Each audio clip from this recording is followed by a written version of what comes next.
This piece I wrote back in 2004. It's from a screenplay. It's one of my characters. They're being asked about writing on the topic of death, and this is what she presents to her class. The character, like I, was born and raised in San Francisco, and she was a resident of one of the boroughs in San Francisco called Hunters Point. So here goes this poem. In Hunters Point, their unlicensed Glocks at shiny black gods that self-destruct daily with 40s and herbal remedies until they are no longer held hostage by post-traumatic stress and social political enemies. These hunters squeeze triggers, reducing 15 to 26 years of untold potential to puddles of the fluid consisting of plasma, blood cells, and platelets that is supposed to be circulated by the heart. But they halt God's rhythmic ticks with no regard.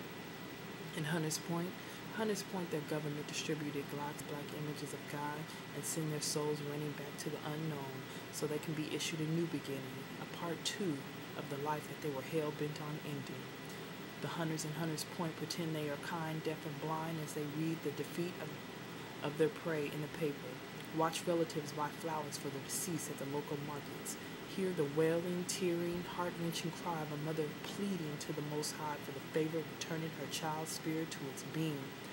The hunters in Hunters Point watch through weed-hazed eyes the women who wake up early, marching in the days to the bus stop, boarding to reach the destination of school or work, knowing that when they return they will be obligated to be subjugated and impregnated to create more hunters for Hunters Point, more hunters who can create great works but whose minds are only prepared for play, more hunters that pause to common sense and have no self-esteem, don't even contemplate mental and spiritual evolution as a dream.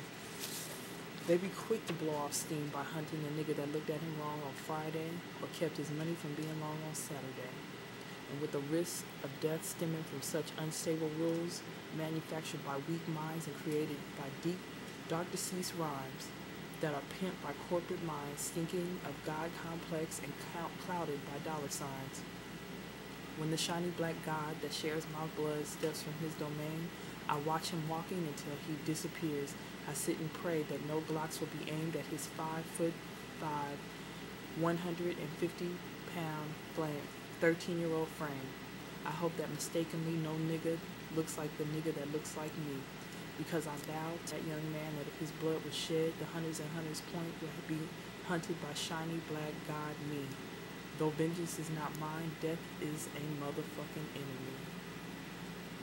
And that's the end of that poem. Hope y'all liked it.